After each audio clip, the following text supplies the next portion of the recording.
As the military forces of the Communist North, the Viet Cong, began to infiltrate the South in ever-increasing numbers, the situation called for a major decision by the United States. Here was a government on our side, ruling a country with some of the world's richest rice fields and a strategic location affecting the whole of Southeast Asia. What began as a revolution for national independence had been converted into another battlefield of the Cold War through the coercive terror and false promises of communism.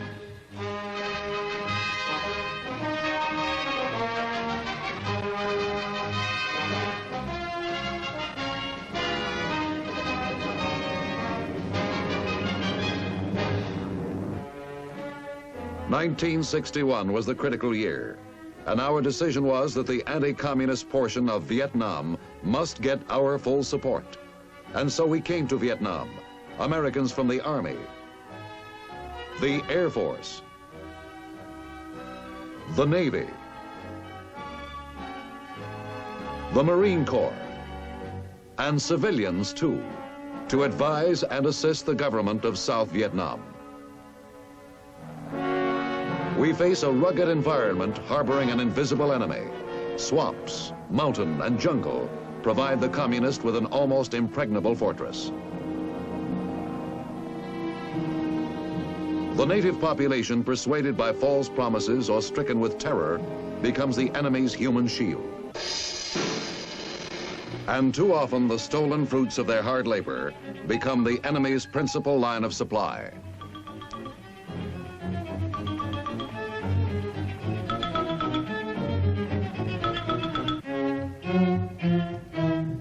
This is a war being fought in fragments. An attack here, an ambush there. Yet like a broken mirror, each fragment reflects the enemy's total plan. A war fought in the territory of our friends, the Vietnamese, with supplies and conscripts drawn from their own people to last as long as necessary to exhaust them from within. And then, when the time is right, a massive assault from without to furnish the coup de grace. What we are trying to do here is wrest back the initiative from the enemy. We must teach the Vietnamese to out-guerrilla the guerrillas.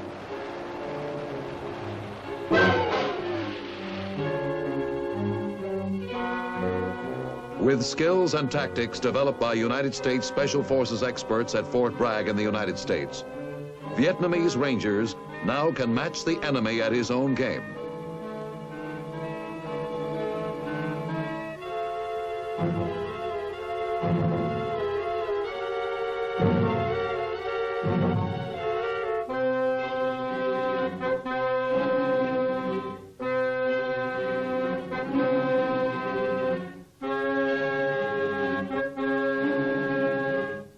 Guerrilla warfare in terrain like this creates an enormous problem of communication. We are training the Vietnamese Signal Corps and equipping them with modern instruments, making it possible to maintain constant liaison between operating units and command posts.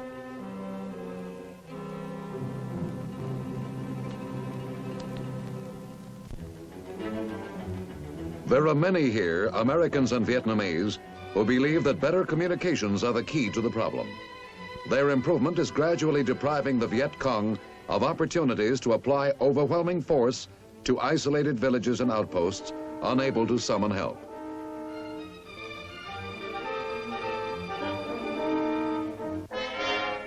Half a dozen of these small hamlets make up a strategic village, each of which will soon be equipped with its own two-way radio facilities. Improved communications are thus an important part of the plan to make every Vietnamese hamlet and village strategic. And by strategic, they mean capable of resisting armed attack.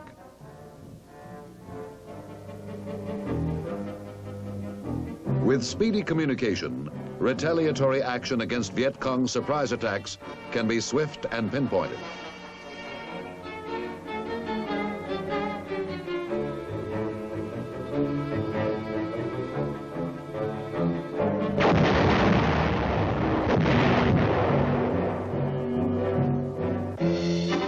Tanks are at present of only limited usefulness in Vietnam, but their presence helps keep roads open and provides protection for convoys.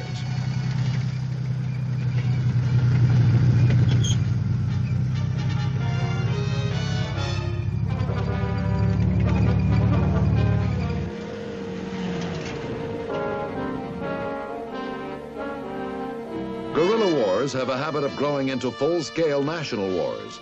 While fighting the very different tactics of guerrillas, no new nation can afford to neglect the strategy and tactics of conventional warfare, an error which the Vietnamese are careful to avoid.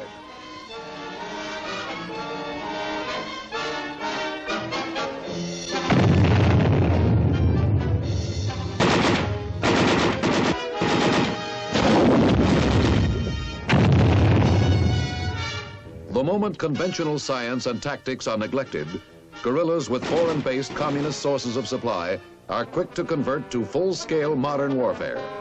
To prevent this, the Vietnamese, with American advice and equipment, maintain a well-trained, well-equipped conventional force while dealing with the immediate problem of the elusive jungle-based guerrilla.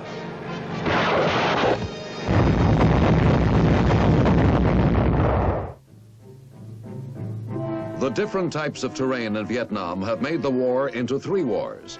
Each is fought on its own terms. First, in the Mekong River Delta south of Saigon. Second, on the high plateau and along the low coastal strips of central Vietnam. And third, in the jungles of northern mountains, which run into the area held by the Red regime of Ho Chi Minh.